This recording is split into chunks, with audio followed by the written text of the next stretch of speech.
생명보험의 정의 살펴보도록 하겠습니다. 자, 생명보험 정의는 뭐 상법에서의 정의 있고요. 보험업법에서 정의가 있습니다. 문구 자체는 조금씩 다르지만 기본적인 내용 자체는 거의 비슷합니다. 자, 상법에서의 생명보험 정의 보겠습니다.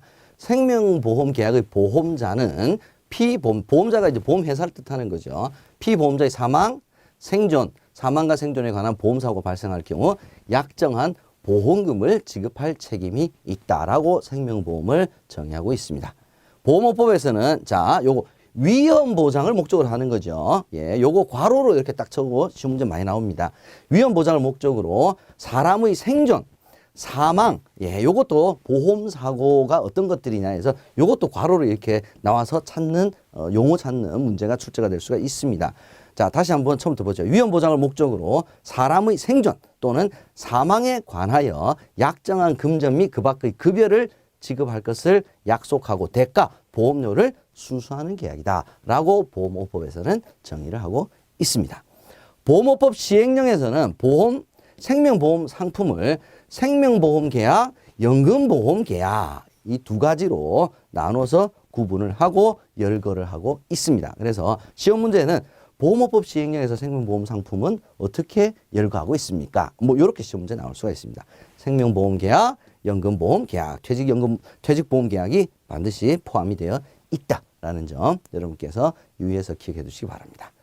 자, 관련된 함정 한번 여러분과 함께 살펴보도록 하겠습니다. 자, 첫 번째, 생명보험 계약은 예금자 보호법이 적용이 되질 않는다. 예금자 보호법에 당연히 생명보험 회사도 예금자 보호 대상이 되는 금융기관에 해당이 됩니다. 그래서 적용이 됩니다. 두 번째, 생명보험 계약 관계를 규율하는 근거 법률은 상법이죠, 상법. 그죠? 상법이 보험 계약 관계를 규정을 하고 있습니다. 자본시장과 금융투자업에 관한 법률은 변액보험이 투자 상품, 펀드의 성격을 가지고 있기 때문에 일부 규정이 적용이 된다라고 하는 것이 자본시장과 금융투자업에 관한 법률 내용입니다. 세 번째, 생명보험 계약은 실질적으로 손해를 입은 금액을 보상하는 것이 원칙이다. 자, 이 실손보상이죠. 그죠? 실질적으로 손해를 입은 금액을 보상하는 실손보상 원칙은 손해보험이죠. 일부 재산보험에도 해당이 되고요. 생명보험 계약은 실제 손해를 입은 금액을 보상하는 것이 아니라 정액 보상하는 것이 원칙이다. 이렇게 구별해 주시기 바랍니다. 생명보험 계약의 특성에 대해서 살펴보도록 하겠습니다. 자, 이 부분은 우선 7가지 특성이 어떤 것들이냐 하는 용어를 여러분들께서 먼저 좀 익혀 주셔야 됩니다. 자, 제가 한번 읽어볼게요. 첫 번째, 유상계약. 두 번째, 쌍무계약. 세 번째, 불요식계약. 네 번째, 낙성계약. 다섯 번째, 부합계약. 여섯 번째, 사행. 마지막으로 선의계약성이라고 하는 특성을 가지고 있습니다. 그래서 시험 문제는 다음 중 생명보험 계약의 특성에 해당하지 않는 것은, 거리가 먼 것은, 이렇게 해서 용어로 물어보는 문제가 나올 수도 있습니다. 그래서 우선 눈에 좀 익혀주시고요. 자, 내용을 이렇게 차근차근 읽어보시게 되면 그렇게 어려운 내용은 아닙니다. 자, 유상은 뭐죠? 예, 무상이 아니죠. 돈을 주고 받는다는 뜻입니다. 서로. 그래서 대가성이 있다 이렇게 이야기를 합니다. 계약자는 보험료를 납입을 해야 되겠죠. 또 보험사고가 발생하게 되면 보험회사는 보험금을 지급을 해야 되는 서로 간의 대가성, 금전거래가 수반이 되는 계약이기 때문에 유상계약이라고 하는 특성을 가지고 있습니다. 두 번째, 쌍무. 예, 계약자, 보험회사 모두 의무를 가지고 있죠. 어떤 의무였습니까? 보험료, 보험금이라고 하는 납입, 지급의 의무를 가지고 있기 때문에 쌍무, 서로 의무를 다 가지고 있다는 뜻이죠. 세 번째, 불요식 계약입니다. 자, 요식이 필요하지 않다는 거죠. 그래서 특별한 형식이 필요가 없다. 그래서 구두로든 서면으로든 청약이 가능합니다. 근데 실질적으로는 보험 증권이라든지 아니면 청약서 작성이라든지 요식 계약화 되어 가고 있는 특성을 가지고 있다는 거지 특성 자체는 불요식 계약입니다. 네 번째, 낙성 계약. 의사만 합치가 되면 다른 요건은 필요 없다는 거죠. 당사자 간에, 즉 계약자와 보험회사 간에 의사 일치만 되면 계약은 성립을 한다. 자, 다섯 번째, 이 부합계약성이 시험 문제 자주 출제가 됩니다.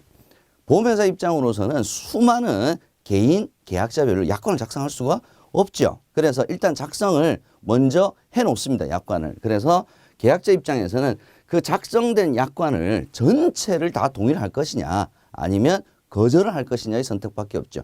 일부만 받아들이겠다. 이거 불가능하다는 거죠. 그래서 미리 작성된 약관에 의해서 계약이 체결되기 때문에 작성자 불이익의 원칙이 적용이 됩니다. 누가 작성자죠? 보험회사가 작성자가 되겠습니다. 그래서 일부 동의 안 됩니다. 개인별 약관 작성 안 됩니다.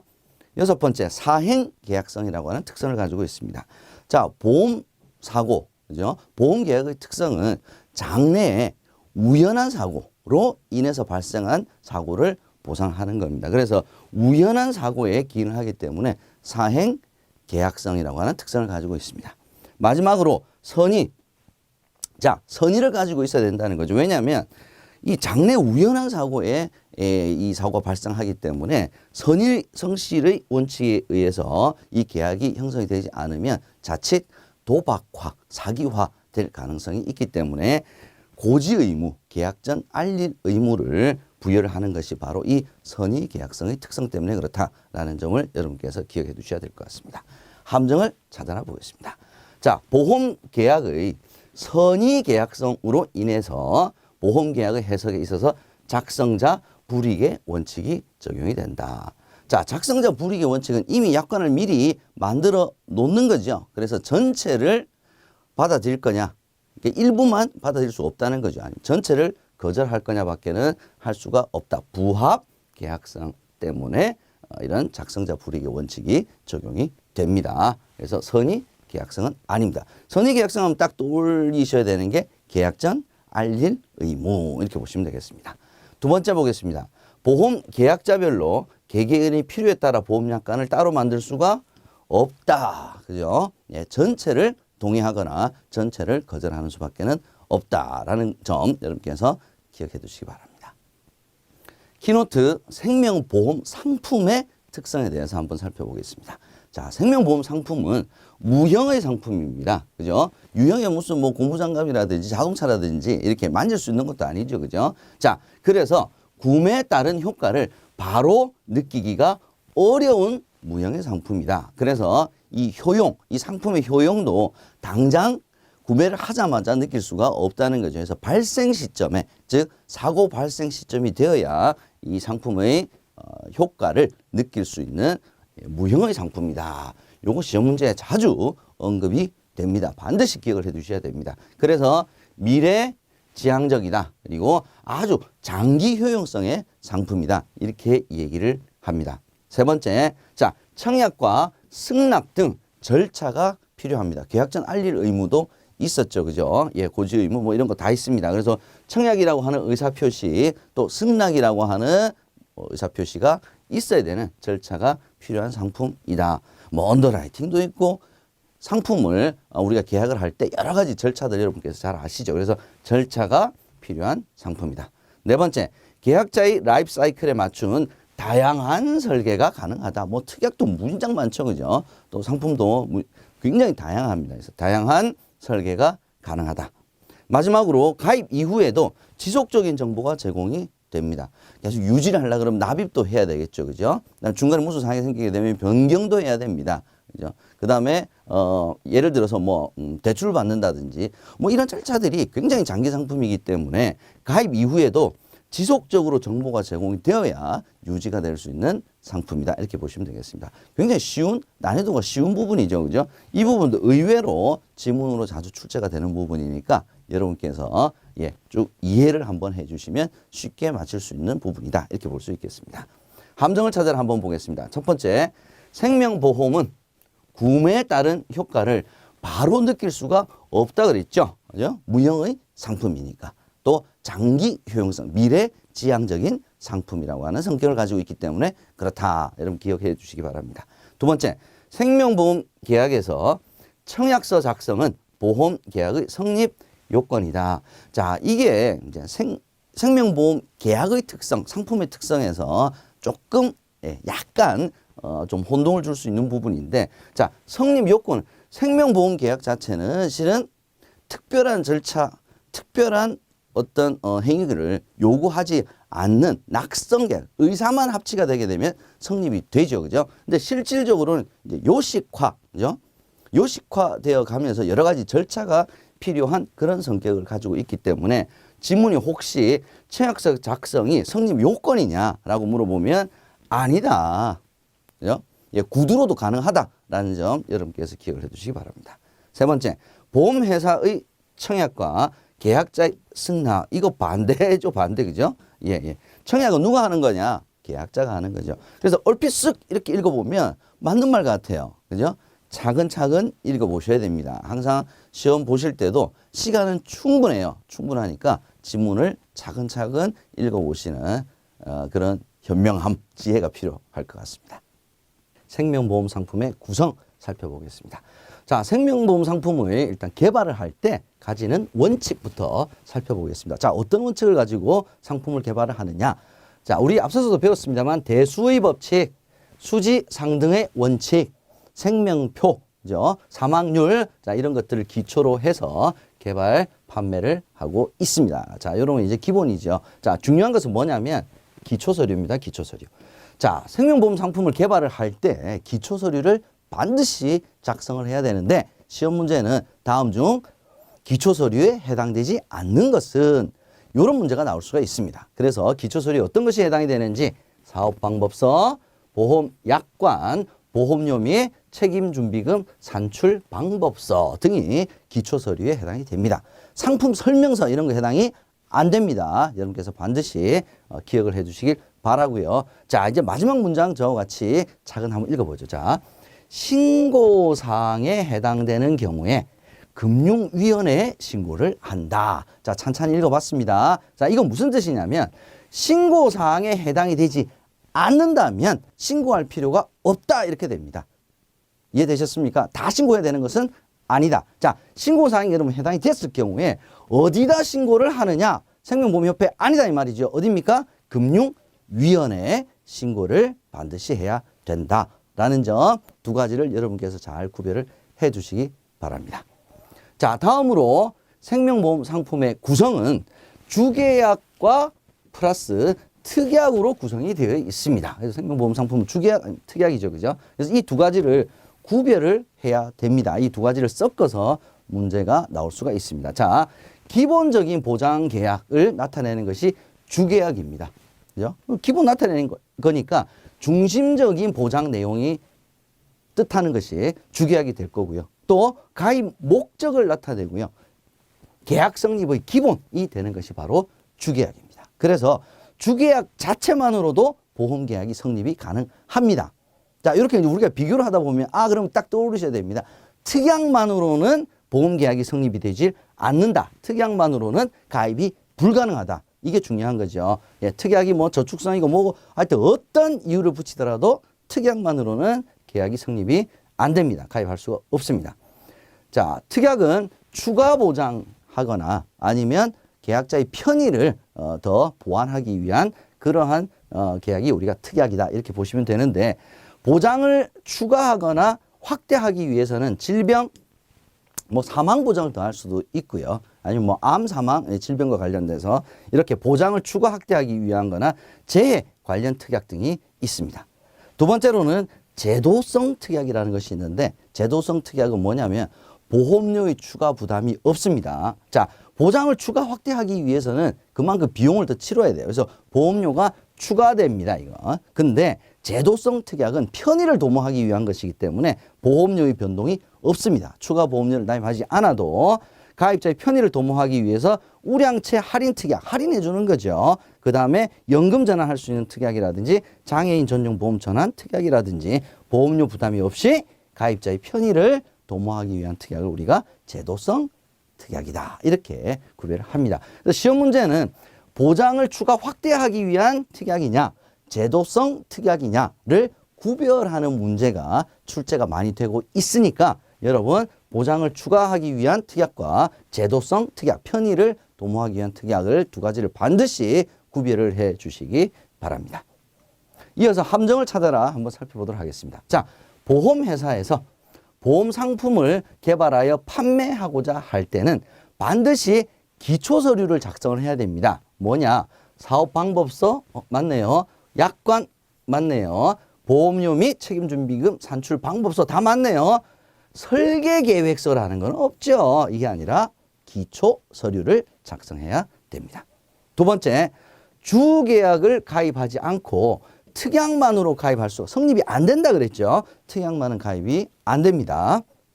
세 번째, 특약은 단독으로 가입이 불가능하지만 요거 맞네요. 여기까지. 여러 개의 특약을 동시에 가입할 경우에는 가입이 무조건 안 된다 그랬습니다. 특약은 무조건 단독으로 계약이 성립이 될 수가 없습니다. 마지막, 특약을 저축성으로 개발하는 경우에 특약만으로 가입할 수, 하여튼 어떤 경우든 이유를 붙이더라도 특약만의 가입은 안 된다 하는 것을 여러분께서 꼭 기억해 두시기 바랍니다. 보장성 보험과 저축성 보험에 대해서 알아보도록 하겠습니다. 자, 우선 이 보장성 보험과 저축성 보험을 구별하는 기준이 무엇이냐가 중요하겠죠. 자, 이 부분 굉장히 많이 출제가 되는 부분입니다. 자, 정의부터 한번 살펴보죠. 생존 시, 자, 생존 중요합니다. 생존 시 똑같습니다. 생존 시 지급되는 보험금의 합계액이 이미 납입한 보험료, 즉 기납입 보험료를 초과하지 않는 보험이 바로 보장성 보험에 해당이 됩니다. 그럼 저축성 보험은 뭐냐면 생존 시 지급되는 보험금의 합계액이 기납입 보험료, 이미 납입한 보험료를 초과하는 보험을 저축성 보험이라고 합니다. 자, 초과하지 않는 보험, 초과하는 보험, 이 두 가지 표현이 굉장히 자주 언급이 되고 있으니까 여러분께서 꼭 구별해 주시기 바랍니다. 자, 보장성이니까 각종 위험 보장에 중점을 둔 사망 보장, 질병 보장 해당이 되겠죠. 자, 원래 보장성 보험은 순수 보장형이라고 해서 만기에 실은 환급되는 보험금이 없는 것이 원칙인데 우리나라 같은 경우에는 만기 환급형으로 주로 팔리고 있습니다. 대표적인 보장성 보험은 정기보험, 종신보험, 재산보험 등 질병보험 다 해당이 되겠습니다. 자, 저축성 보험의 정의는 기납입 보험료, 이미 납입한 보험료를 초과하는 보험이다라고 우리가 설명을 드렸습니다. 주로 저축성이니까 목돈 마련, 노후 대비를 위한 상품으로 연금보험, 교육보험, 연금저축보험 아니면 저축보험으로 판매가 되는 상품이 다 저축성 보험이다. 이렇게 구별해 주시면 되겠습니다. 함정을 찾아라 한번 살펴보겠습니다. 자, 첫 번째, 보장성 보험은 만기 시에 받게 되는 만기 환급금이 보험 가입 금액이 아니라 보험 사고 발생 시에 받게 되는 보험 금액이 보험 가입 금액이 되겠죠. 자, 이 부분은 틀렸습니다. 두 번째, 연금보험, 교육보험, 자산연계형 보험은 보장성이 아니라 저축성에 해당이 되겠죠. 연금보험, 교육보험 대표적인 저축성 보험에 해당이 되겠습니다. 세 번째, 우리나라에서는 만기 환급형 사망보험 상품을 판매하지 않는다. 자, 사망보험이 대표적인 보장성 보험이죠. 보장성 보험인데 우리나라는 만기에 납입한 보험료를 환급하는 만기 환급형으로 주로 많이 판매가 되고 있다는 말씀을 드렸습니다. 키노트 특별 계정에 대해서 좀 알아보도록 하겠습니다. 자, 우선 운용 상품은 이제 뒤에 좀 알아보도록 하고요. 특징이 뭔가부터 한번 살펴보겠습니다. 자, 보통 우리가 일반적인 일반 보험은 우리가 일반 계정에 보험회사가 책임을 지고 운용을 하는 일반 계정이 운용이 되는데 몇몇 상품의 경우에는 이런 특성을 가지고 있는 상품들의 경우에는 일반 계정에서 운용을 하는 것이 아니라 특별 계정에서 운용을 합니다. 왜냐? 자, 어떤 특징이 있는지 한번 보겠습니다. 자, 특정 보험 계약의 경우에는 계약자별 손익을 구별하기 위해서 별도의 계정을 설정하여 운영하는 것을 우리가 특별 계정이라고 이야기합니다. 그래서 일반 계정과는 달리 여러 가지 다른 규정이 적용이 되고 있습니다. 계정 간의 자산을 엄격히 구별을 하자. 특히 변액보험이 대표적인 특별 계정 상품입니다. 변액보험 같은 경우에는 납입하는 보험료, 계약자별로 납입하는 보험료가 그 계약자마다 다 손익이 달라요. 그죠? 그래서 다 묶어서 한꺼번에 운용을 하는 일반 계정에서는 계약자별 손익을 구별할 수가 없기 때문에 이 계약자별 손익을 엄격히 구별하기 위해서 특별히 별도로 만들어서 운영하는 것이 특별 계정이다. 이렇게 보시면 되겠습니다.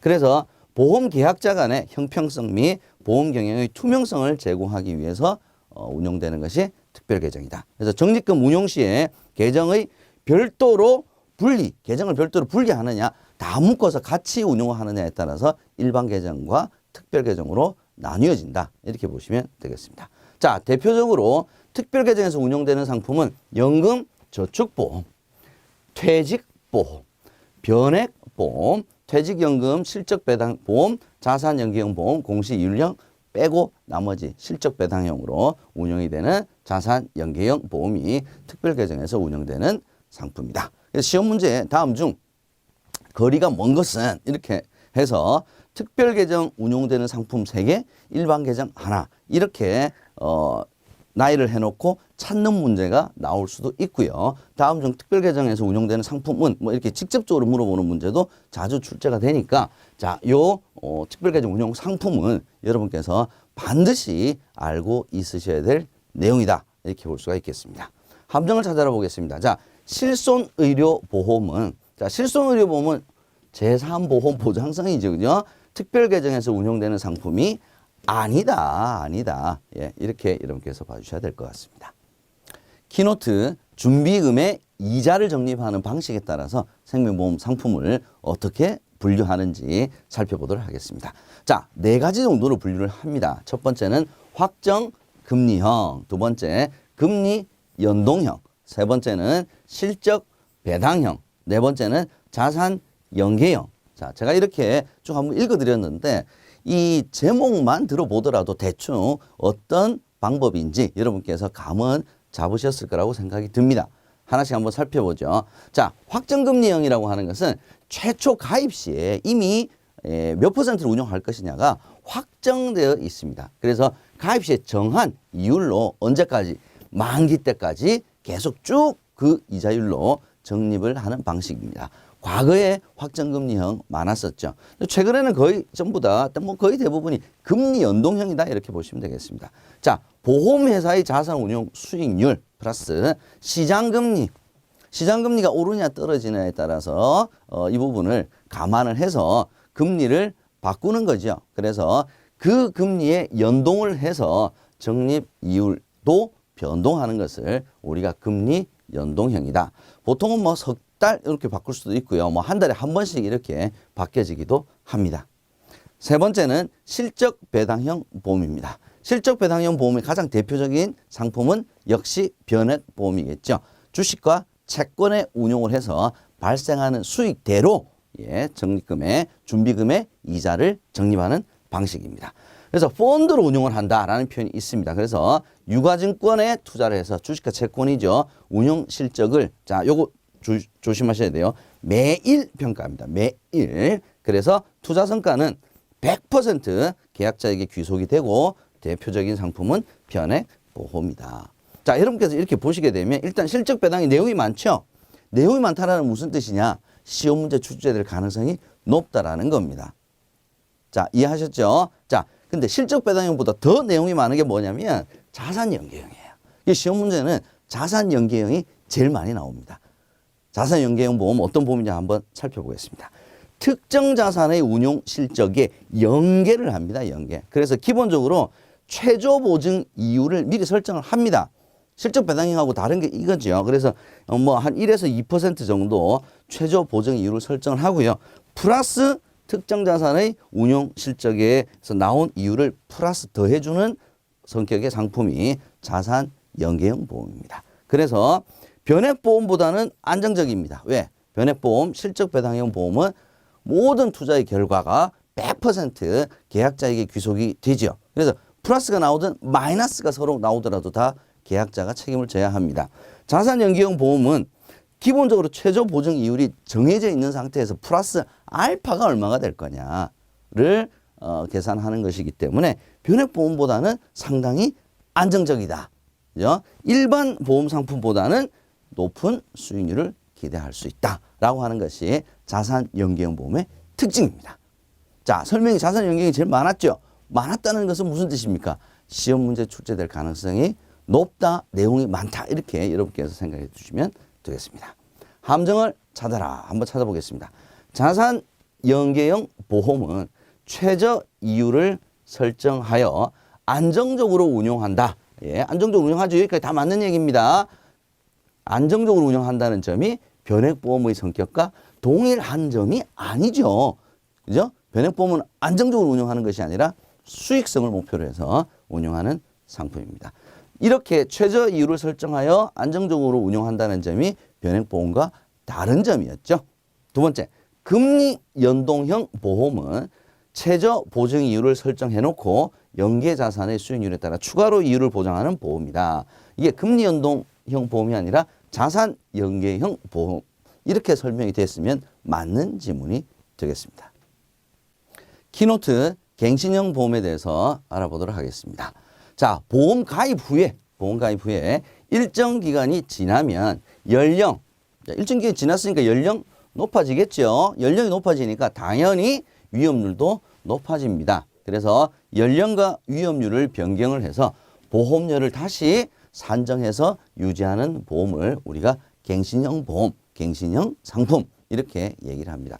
거의 대부분의 일반적인 우리 생명보험 상품은 비갱신형이 많죠. 그죠? 그래서 이 갱신 시에 보험료가 얼마나 올라갈지 실은 잘 알 수가 없습니다. 정확하게 예측하기는 좀 어렵죠. 그래서 거의 대부분은 생명보험 상품이 그래서 생명보험 상품은 비갱신형이 많다. 이렇게 여러분들께서 이해를 해 두셔도 크게 무리는 없을 것 같습니다. 자, 어떤 상품이 그러면 갱신형 상품으로 많이 활용이 되느냐? 실손 의료보험, 그죠? 일부 질병보험, 그리고 간병보험에 적용이 됩니다. 주로 의료 보장과 관련된 상품이 주로 해당이 많이 되겠네요. 그죠? 현재 대부분의 생명보험 상품은 제가 좀 전에 말씀드린 것처럼 비갱신형, 정액보험이라고 하는 성격을 가지고 있죠. 거의 대부분 그렇습니다. 자, 세 번째, 갱신형 보험 가입 시에 보험회사는 계약자에게 자동 갱신 안내장을 발송을 해서 다음에 변경이 될 시점에서는 변경이 됩니다라고 하는 것을 알려야 된다라는 것 정도만 여러분께서 알고 계시면 되겠습니다. 종신보험 알아보도록 하겠습니다. 자, 종신보험은 뭐 여러분들께서도 많이 얘기를 들어보셨을 겁니다. 말 그대로 보험기간이 종신입니다. 보험사고는 언제 피보험자가 언제 어떤 경우로 사망을 하더라도 보험금을 지급하는 보험을 우리가 종신보험이다. 이렇게 얘기를 합니다. 그래서 기간이 정해져 있는 것이 아니라 종신, 이게 키포인트겠죠. 반대로 정기보험과 종신보험이 많이 비교가 되는 정기보험은 기간이 정해져 있습니다. 정해진 기간 내에 피보험자가 사망을 할 경우에 사망보험금을 지급하는 것이 정기. 종신은 기간에 상관이 없이 종신, 어떤 경우로 언제 사망을 하더라도 보험금을 지급하는 것이 종신. 이렇게 구별을 해 두시기 바랍니다. 두 번째 특징 보겠습니다. 피보험자 사망 시에 거액의 사망보험금을 지급을 함으로써 유가족의 경제적 공궁을 해결해 주는 생활보장 상품이다. 세 번째, 소득 수준 및 라이프 사이클에 맞게 다양한 보장의 조합이 가능하다. 특약 다양하게 조합이 가능하기 때문에 다양한 조합이 가능합니다. 4번, 특약을 통해 하나의 보험으로 여러 개의 보험 가입 효과를 나타낼 수 있는 종합보장형 보험 설계가 가능하다. 자, 이 부분은 자, 종신보험에 관련된 부분 실은 특징이 딱 4가지, 뭐 뒤에 나오는 교육보험, 의료보험도 다 마찬가지입니다만 다 시험에 나올 수 있는 부분입니다. 이 하나하나가 다 지문 정답으로 나올 수 있는 부분이라는 걸 여러분께서 꼭 염두에 두시고 함정을 찾아라 살펴보도록 하겠습니다. 자, 종신보험은 특정 시점에서 생존 시 보험금을 지급하는 보험. 자, 특정 시점에서 생존 시 지급하는 보험금을 지급하는 보험은 저축성이죠. 그죠? 종신보험은 사망보험입니다. 그래서 사망했을 때 지급하는 보험이 종신보험이 되겠습니다. 두 번째, 종신보험은 계약 시 보장기간이 정해져 있지 않죠. 보장기간이 정해져 있는 것은 정기, 그죠? 정기, 정해졌죠. 뭐가 기간이. 그죠? 그래서 종신보험은 보장기간이 정해져 있지 않습니다. 세 번째, 정해진 기간 내에 사망할 경우 사망보험금을 지급하는 보험이다. 이것도 틀린 이야기죠. 같은 얘기입니다. 마지막으로 대표적인 사망보험이다. 이거 맞는 얘기네. 그죠? 종신보험 대표적인 사망보험이 되겠습니다. 특약을 추가하여 보장 자유롭게 확대할 수 있죠. 그죠? 종합보장 설계 가능합니다. 설계하는 것은 제한된다라고 했으니까 이게 틀린 지문이 되겠습니다. 교육보험과 어린이 보험을 비교를 하면서 공부해 보도록 하겠습니다. 자, 교육보험과 어린이 보험은 내용이 유사한 것 같으면서도 다릅니다. 그래서 섞어서 시험 문제 자주 출제가 되니까 항상 비교를 좀 해주시면 좋겠습니다. 자, 교육보험은 우리가 앞서서도 배웠지만 대표적인 저축성 생존보험에 해당이 됩니다. 그래서 자녀의 교육자금을 종합적으로 보장하는 저축성 상품입니다. 보장자 들어갔다고 해서 보장성 상품 아닙니다. 저축성 상품입니다. 자, 제일 키가 뭐냐면 이 두 가지입니다. 자, 부모 생존 시에도 교육자금 지급하고요. 사망 시에도 교육자금, 양육자금을 지급한다. 둘 다 지급을 한다라는 것이 가장 큰 포인트입니다. 각종 인성 프로그램과 해외 유학 및 진학 상담 서비스를 추가한 상품도 판매가 되고 있습니다. 왜 이런 거 자꾸 추가하느냐면 교육보험이 잘 안 팔려요. 그래서 최근에는 변액형 상품도 추가가 되고 있지만 실은 판매량은 감소를 하고 있다. 왜? 종신보험, 그 다음에 어린이 보험에서 교육보험적 성격을 갖춰서 어린이 보험이 판매가 되면서 실은 교육보험은 판매량이 감소하고 있다. 자, 종신보험과 마찬가지로 교육보험도 하나하나가 다 정답이 될 수 있는 지문이다라는 점 염두에 두시고, 자, 어린이 보험과 비교를 한번 해보겠습니다. 자, 어린이 보험은, 자, 보세요. 각종 질병과 상해를 보장하는 상품입니다. 저축성이라고 보기는 어렵죠. 보장성입니다. 그래서 아동기의 안전사고, 청소년 범죄 노출 위험 등을 어린이 보험에서 보장을 합니다. 자, 어린이 보험은 중요한 것이 뭐냐면 사망을 보장하는 급부는 안 됩니다. 설계 안 됩니다. 사망은 절대 못 들어갑니다.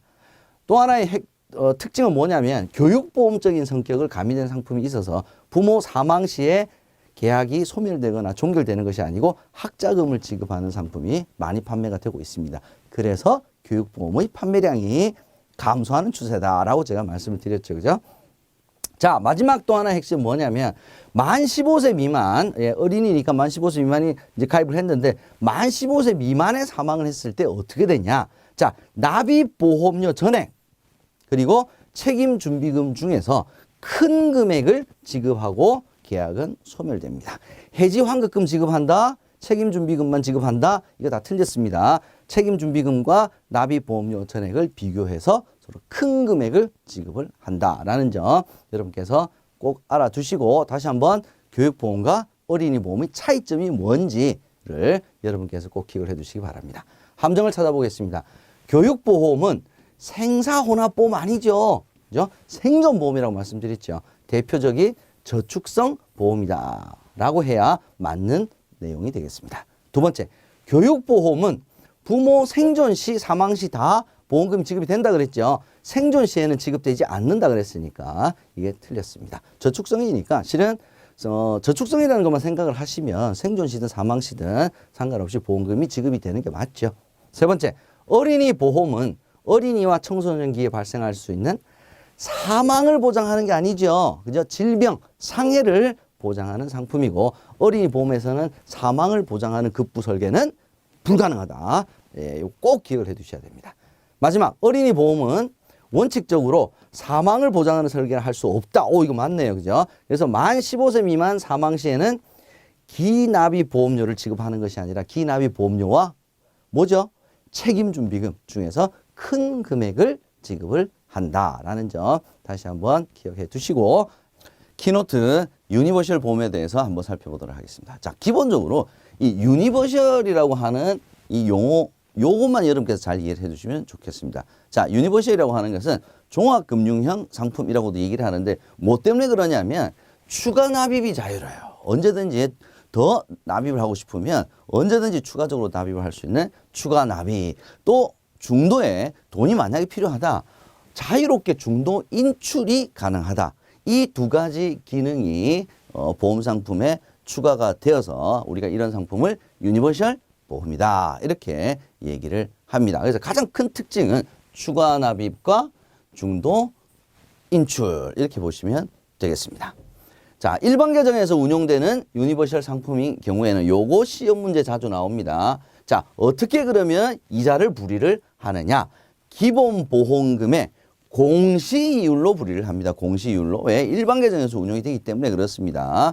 예정이율 아닙니다. 실적 배당률 아닙니다. 요거 여러분께서 잘 기억을 해 두셔야 됩니다. 기본보험금의 공시이율로 불이가 되어서 추가 적립금을 지급을 합니다. 근데 같은 유니버셜이라도요, 일반 계정에서 운영이 되지 않고 변액으로 운영이 될 수도 있습니다. 그래서 변액 유니버셜 보험 이렇게 이야기를 하죠. 자, 그런 경우에는 기본보험금의 공시율로 불이되는 것이 아니라 실적 배당률로 불이가 당연히 되겠습니다. 세 번째, 독자적인 상품보다는 유니버셜 기능이라고 하는 측면에서 보험 상품에 최근에 많이 기여를 하고 있다. 그래서 최근에는 이 유니버셜 기능을 변액 연금, 변액 종신에도 도입을 하는 경우가 있습니다. 그래서 독자적인 상품보다는 이제는 유니버셜 기능이라고 하는 측면에서 보험 상품에 더 많이 기여를 하고 있다라는 문구까지 여러분께서 기억을 해 두시면 좋겠습니다. 장애인 보험에 대해서 알아보도록 하겠습니다. 자, 장애인 보험 그랬으니까, 그죠? 장애인 보험 그랬으니까, 뭐 장애인 전용 보험이다. 이렇게 생각할 수 있겠죠. 장애인만 가입을 할 수가 있습니다. 자, 이 장애인이 보험을 가입을 할 때는, 보험을 가입할 때는 일반 보험도 가입을 가능하고요. 장애인 전용 보험에도 가입이 가능합니다. 일반인들이 장애인 전용 보험에는 가입 못 하겠죠. 하지만, 장애인은 둘 다 가입이 가능하다는 걸 염두에 두고요. 자, 이때 보험회사는 비장애인과 동일하게 보험 가입 여부 및 인수 조건을 결정을 할 수가 있습니다. 그렇게 해야 됩니다. 이건 무슨 뜻이냐면 장애인이라고 해서 비장애인과 다르게 심사 절차를 생략할 수는 없다. 이건 동일합니다. 똑같이 해야 된다는 거죠. 그래서 만약에 정당한 사유 없이 청약을 거절했을 경우에는 3년 이하의 징역, 3천만 원 이하의 벌금을 받게 된다. 이 벌칙 여러분께서 알아두시고요. 동일해야 된다가 핵심입니다. 더 우대하는 것도 아닙니다. 동일하게. 그래서 만약에 장애인이 건강에 문제가 있다라고 했을 때는 동일한 심사 절차를 거쳐서 보험회사는 인수, 거절, 보험금 삭감 다 할 수 있습니다. 동일하게. 꼭 기억해 두시고요. 두 번째, 비장애인과 동일한 심사 과정을 거쳐서 보험을 가입을 하고요. 일반적인 통상적인 보험 상품에도 가입이 가능합니다. 자, 장애인 보험 가입 차별 방지를 위한 신고센터를 운영을 하는데 중요한 건 뭐냐면 어디서 운영을 하느냐 이겁니다. 생명보험 협회에서 장애인 보험 가입 차별 방지를 위한 신고센터를 협회에서 운영을 하고 있습니다. 자, 장애인 전용 보험 몇 가지 내용 알아보도록 하겠습니다. 자, 개인 보장성 보험인데요. 장애인 보장성 보험, 장애인 단체 보험, 장애인 연금 보험 세 가지입니다. 개인, 단체, 연금 보험 다 가입을 할 수가 있습니다. 그래서 사망 보장, 암 보장 다 가능합니다. 보험료 수준은 일반 보험에 비해서 우대를 해줍니다. 사업비 우대 같은 걸 하기 때문에 일반 보험에 비해서 보험료는 저렴하다. 심사 기준은 비장애인과 동일하게 처리를 한다 그랬습니다. 그래서 건강 상태 등을 고려해서 가입 여부, 인수 조건을 결정을 합니다. 비장애인하고 똑같죠. 자, 장애인 전용 보험에는 세제 혜택이 있습니다. 좀 우대를 해주죠, 역시.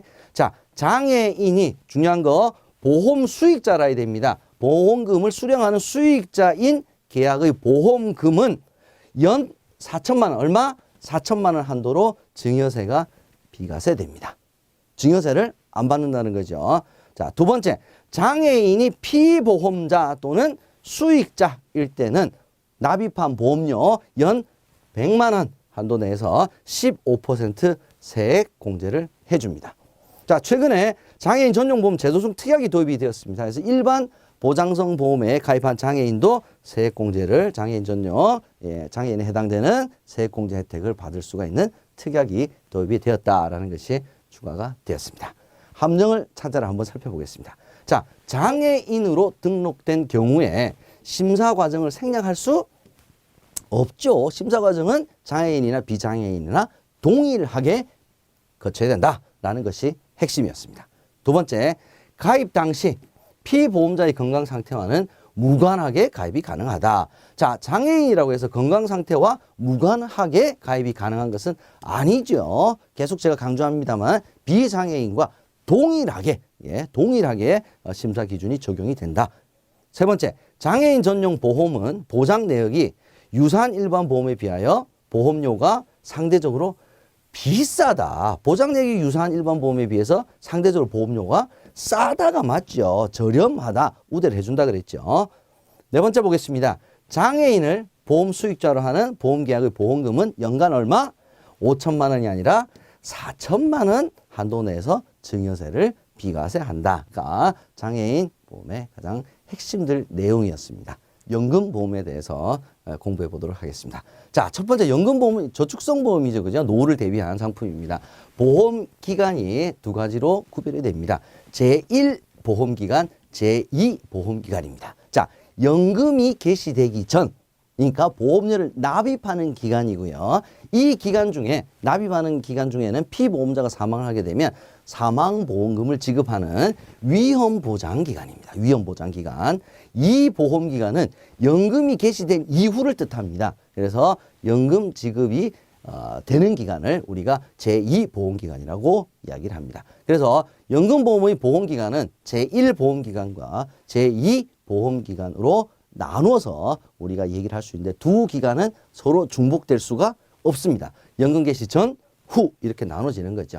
자, 제1보험기간, 즉 위험보장기간에 사망을 하게 될 경우에 사망보험금으로, 자, 요거 기억해 두셔야 됩니다. 사망보험금으로 책임준비금을 지급합니다. 책임준비금을 지급을 하고 연금보험의 계약은 소멸이 된다. 자, 기납입 보험료 아닙니다. 오케이. 다음 넘어가겠습니다. 연금 지급 방법입니다. 자, 이 보험기간이죠. 이제 제2보험기간. 연금 지급이 되는 기간에 연금을 지급받을 수령할 수 있는 방법이 4가지 정도가 있습니다. 종신연금형. 예, 종신도로 연금 받는 거고요. 확정연금형. 예, 기간 정해서 받는 거죠. 상속연금형이 시험 문제에 간혹 출제가 되는데 상속연금형은 뭐냐면 적립금은 그대로 둡니다. 이건 상속하겠다는 거죠. 그러면 그 기간 동안 이 적립금에 공시이율로 불이가 된 적립금의 이자만 지급받는 것을 우리가 상속연금형이라고 얘기를 합니다. 적립금의 이자만 연금으로 수령하는 연금 지급 방법이 상속연금형입니다. 혼합연금형은 뭐 2가지, 3가지 혼합해서 받는 거죠. 자, 또 하나의 핵심 뭐냐면 종신연금형이나 종신연금형을 포함한 혼합연금형은 연금 개시 후에 해지가 불가능합니다. 자, 종신으로 받기로 했죠. 그죠? 예, 그렇기 때문에 한번 정했기 때문에 예, 수령이 시작이 되고 나면 해지는 불가능하다라는 점이 시험 문제에 자주 출제가 되는 부분입니다. 세제적격 연금저축 보겠습니다. 자, 연금저축은 거의 대부분의 금융기관에서 다 취급을 하죠. 그죠? 예, 요건이 있습니다. 세제적격 연금저축. 최소 납입기간 5년. 금융기관끼리 연금저축을 이전할 수가 있습니다.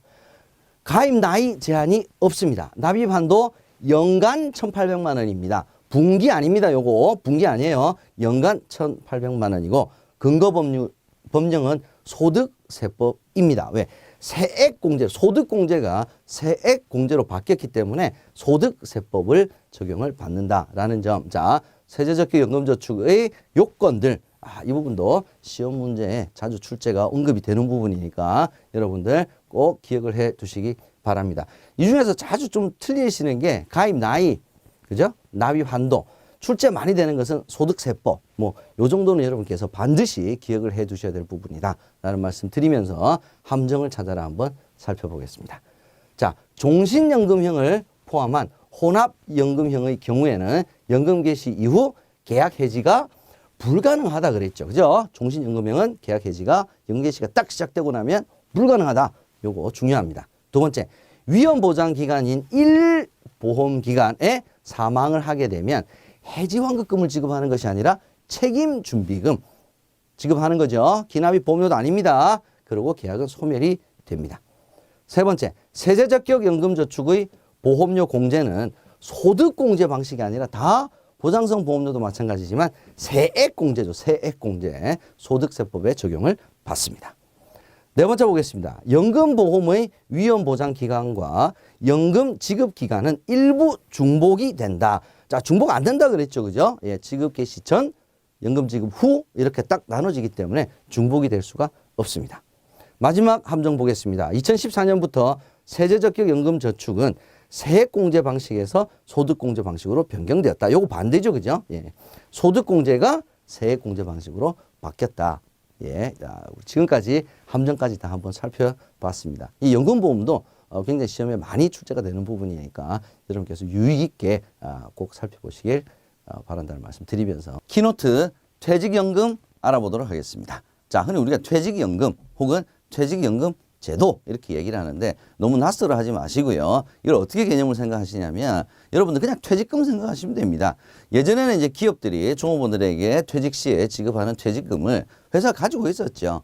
그러다가 퇴직하게 되면 이제 돈을 지급을 하는 건데 이제 문제는 뭐냐면 회사가 잘 운영이 되면 상관이 없어요. 근데 만약에 회사가 뭐 부도가 나거나 뭐 재정적으로 굉장히 어려워질 수도 있겠죠. 그랬을 때 이 종업원들에게 지급하는 퇴직금이 이게 좀 문제가 발생할 수 있다는 거죠. 그래서 이런 문제점을 해소를 하기 위해서 만든 것이 퇴직연금 제도다. 이렇게 여러분께서 그냥 개념을 구별해 두시면 훨씬 이해하기 쉬우실 겁니다. 자, 우선 목적이 뭐냐면 근로자의 노후생활보장입니다. 당연히 퇴직금이니까 노후생활보장, 생활 안정을 위한 제도다. 뭐 당연한 이야기겠죠. 자, 어떤 점이 틀린지 한번 살펴보겠습니다. 근로자의 퇴직금을 자 이제 내부에 있어서 문제가 됐으니까 외부에다가 이 돈을 맡겨 놓으라는 겁니다. 이 외부에 맡겨 놓는 곳이 어디냐면 아무데나 맡겨 놓을 수가 없겠죠. 금융기관에다가 적립을 하라는 겁니다. 자, 이게 가장 큰 특징이고요. 자, 두 번째는 뭐냐면 외부의 금융기관에 이 돈을 맡겨놨으니까 이걸 운용을 누가 하느냐 해서 여러분들이 좀 헷갈리실 수가 있습니다. 금융기관에 맡겨놨다고 금융기관 전문가들이 하는 것이 아니라 기업 또는 근로자가 자기가 받아야 될 나중에 받을 퇴직금에 대한 운용 지시를 근로자가 한다. 자, 요거 여러분께서 잘 구별을 해 주시면 좋겠습니다. 두 번째는 근로자가 퇴직을 하게 되면은요, 일시금으로도 받을 수 있고요. 또 연금으로도 받을 수가 있습니다. 이제 두 번째 이 제도를 도입하게 된 또 결정적인 원인 중에 하나가 연금으로 받아가라는 거죠. 예전같이 퇴직금 받으면 목돈 받자마자 뭐 이리저리 다 쓰고 없어질 수 있으니까 연금으로 받아가라 이겁니다. 근데 둘 다 가능합니다. 연금도 가능하고요. 일시금으로도 받을 수가 있다. 그래서 시험 문제에 연금으로만 받을 수 있다. 이렇게 틀린 지문이 간혹 나올 수가 있습니다. 자, 세 번째 이 부분도 시험 문제 굉장히 자주 나옵니다. 처음에 이 제도가 시행이 됐을 때는 종업원 몇 명 이상인 기업에 먼저 시행을 하고요. 점점 낮아져 가지고요. 2010년부터는 전 사업장입니다. 전 사업장. 종업원 5인 이상, 10인 이상 기업들에게 지금 적용이 되는 것이 아니고, 예, 요거 이제 다 지났어요. 모든 사업장에 이 퇴직연금 제도가 도입이 돼서 실시되고 있다라는 점 여러분께서 꼭 기억을 해 두셔야 되겠습니다.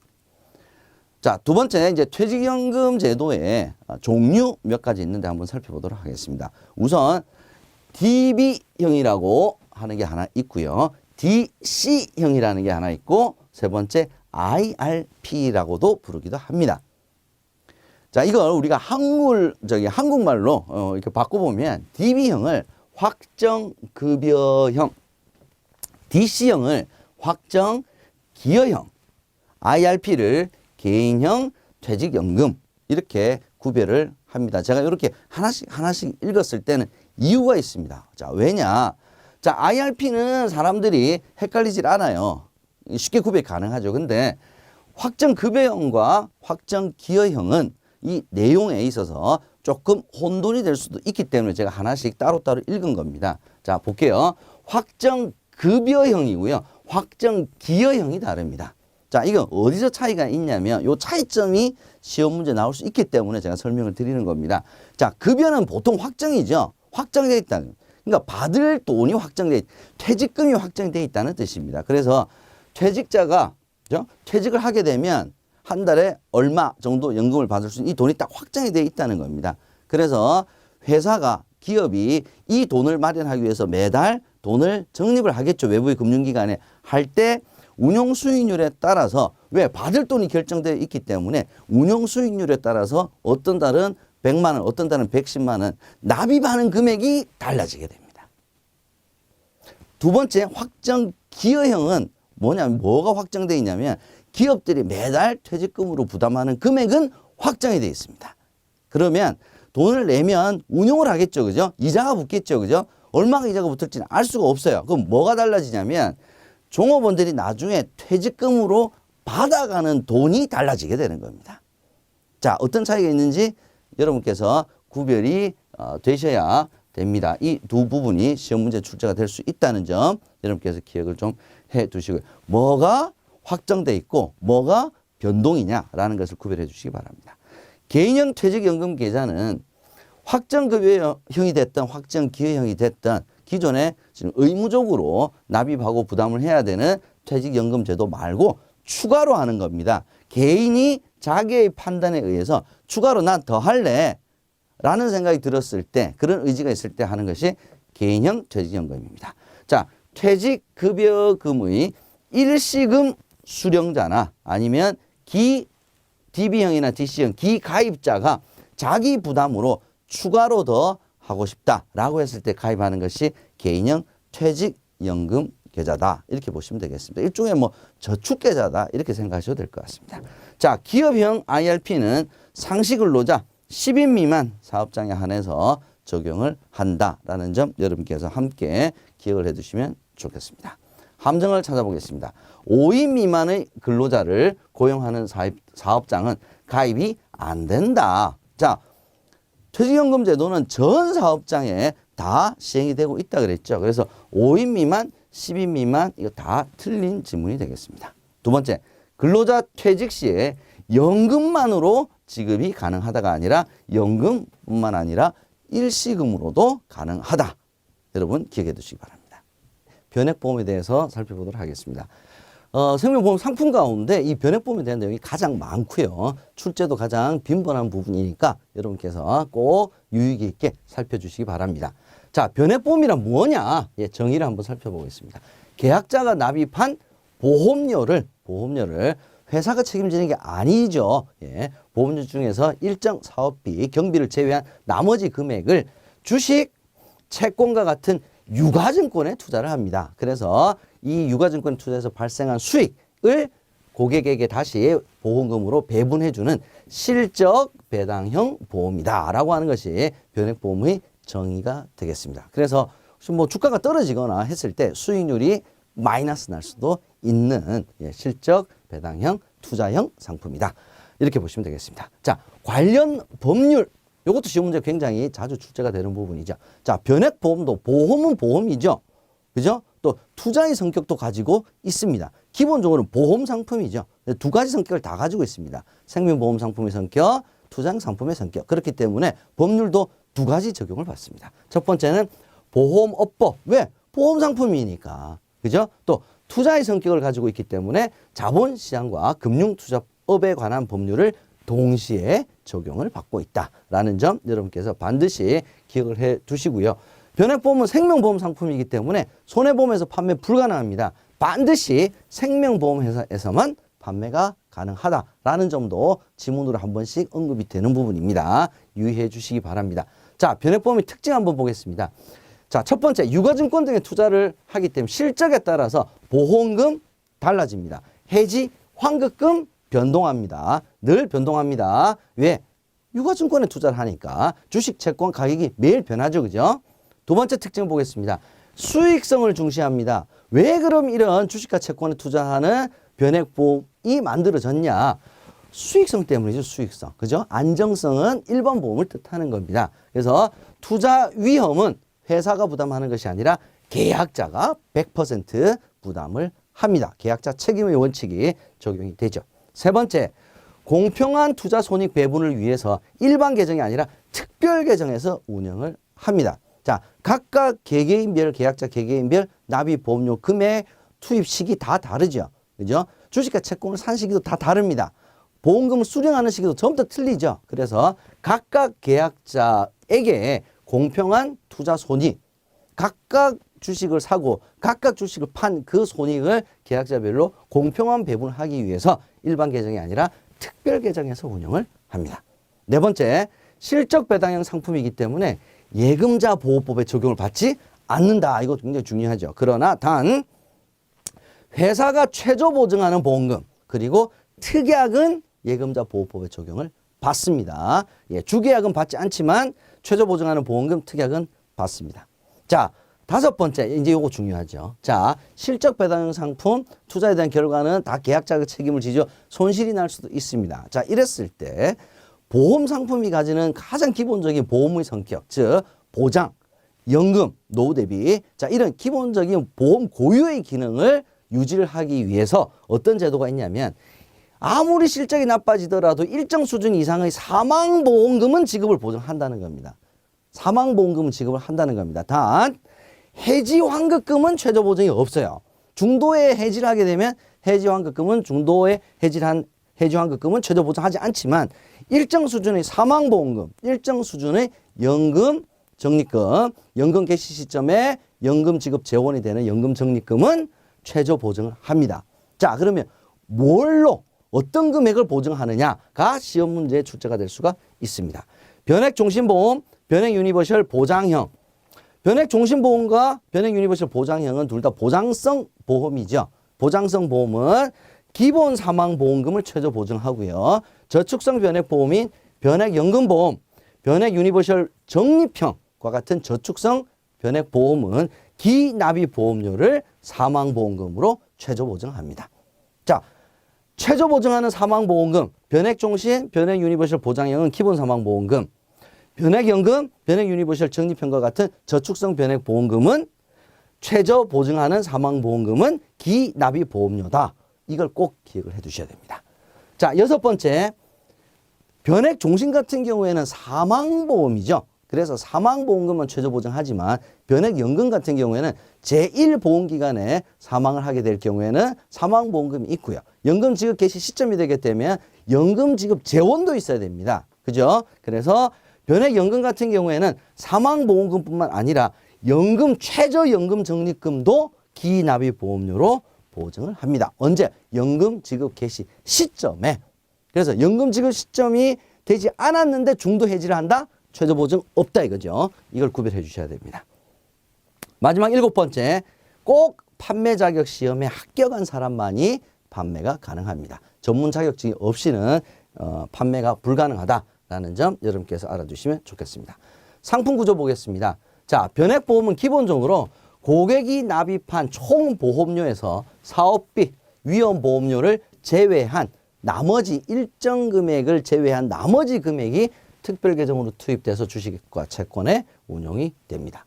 변액보험은 기본 보험계약과 변동보험계약 그리고 특약으로 이루어져 있습니다.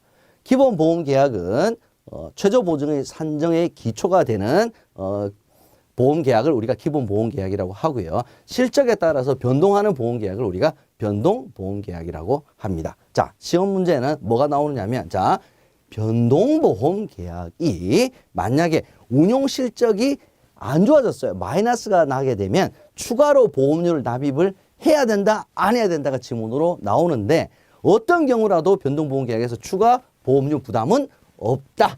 뭐 실적이 나쁘다고 해서 보험료를 추가 부담하면 누가 가입하겠습니까? 그죠? 두 번째, 특약. 특약은 특별 계정 투입이 안 됩니다. 특약은 일반 계정에서 운용이 되고요. 바로 우리 앞선 페이지에서 봤던 예금자 보호에 해당이 됩니다. 특약은. 그죠? 최저 보증하는 사망보험금과 그 다음에 선택 특약은 예금자 보호에 해당이 된다라는 점 여러분께서 알아두시기 바라고요. 마지막으로 펀드 선택입니다. 변액보험에 가입을 하게 되면 주식형, 그 다음에 혼합형, 채권형, 주식형도 여러 가지가 있겠죠. 인덱스도 있을 거고요. 해외형 펀드도 있을 거고요. 그 많은 펀드들 중에서 계약자가 가입 시에 선택을 할 수가 있습니다. 가입 기간 중에, 나 펀드 바꾸고 싶어. 변경도 자유롭게 가능하다라는 점 여러분께서 알아두시면 되겠습니다. 상품의 종류는 종신, 변액종신, 변액연금, 변액 유니버셜. 제가 앞서서도 제가 어느 정도 설명드렸죠. 변액 종신은 종신보험인데 유가증권 등에 운용하는 변액이다. 이렇게 변액 종신 이렇게 보시면 되겠습니다.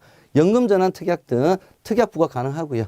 일반 종신보험으로도 전환이 가능합니다. 기본적으로 종신보험이라는 점을 여러분께서 알아두시면 되겠습니다.